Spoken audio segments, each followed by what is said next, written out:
ആദ്യമായി സ്റ്റേജിൽ കയറുമ്പോൾ ഉണ്ടാവുന്ന ഒരാളുടെ സഭാകമ്പം, അവർക്ക് ആ സഭാകമ്പം കാരണം ഒന്നും പറഞ്ഞ് ഫലിപ്പിക്കാൻ പറ്റില്ല, ആളുകൾക്കൊന്നും വ്യക്തമാവില്ല. ഇതുപോലെ തന്നെ മറ്റൊരു ഭാഗം എങ്ങനെയെന്നറിയാം, ഒരുപാട് കാര്യങ്ങൾ അറിയാവുന്ന ചില ആളുകളുണ്ട്.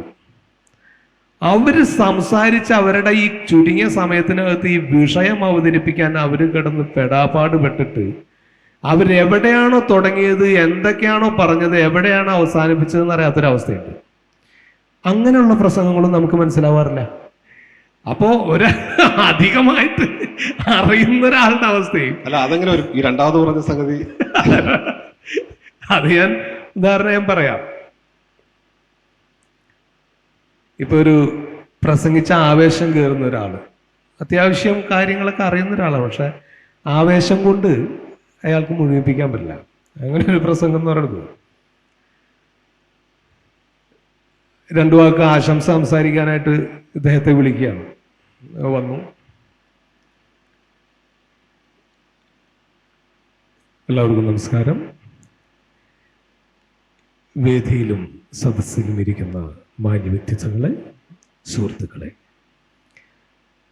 സത്യത്തിൽ ഈ ഒരു പ്രോഗ്രാമിന് എന്നെ ക്ഷണിച്ചപ്പോൾ ഞാൻ ആലോചിച്ച ഒരു കാര്യം എന്ന് പറയുന്നത്, ഇന്നത്തെ ഈ കാലഘട്ടത്തിൽ എന്തിനാണ് എന്നെ പോലുള്ളൊരു വ്യക്തിയെ ഈ വേദിയിലേക്ക് ക്ഷണിച്ചത് എന്ന് ഞാൻ ആലോചിച്ചു. അതിന്റെ ഭാഗമായിട്ട് ഞാൻ ഇതിന്റെ സംഘാടകരോട് ചോദിച്ചപ്പോൾ അവരെന്നോട് പറഞ്ഞ ഏറ്റവും പ്രധാനപ്പെട്ട ഒരു കാര്യം എന്ന് പറയുന്നത്, 1947 ഓഗസ്റ്റ് 15 നമുക്ക് സ്വാതന്ത്ര്യം കിട്ടിയതിനു ശേഷമായിട്ട് തന്നെ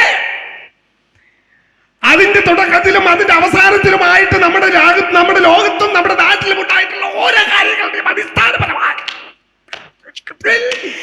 എല്ലാ കാര്യങ്ങളുടെയും എല്ലാ വ്യക്തതയും കൊണ്ടുവന്നിട്ടുള്ള ഓരോ സമ്മതിക്കില്ല എന്നുള്ളത് മാത്രമല്ല, കൈവിടണ ഇങ്ങനെ അങ്ങനെ അത് നമുക്ക് മനസ്സിലാവുമോ?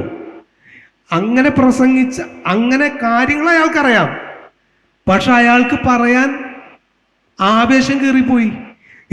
ഇങ്ങനെ അപ്പൊ ഈ ആദ്യമായിട്ട് സ്റ്റേജിൽ കയറിയ ഒരാളുടെ അയാളുടെ സെയിം അവസ്ഥ തന്നെയാണ് ഓഡിയൻസിനെ സംബന്ധിച്ചിടത്തോളം എല്ലാം അറിയുന്ന ഒരാളുടെയും പ്രസംഗത്തിൽ ഉണ്ടായത്.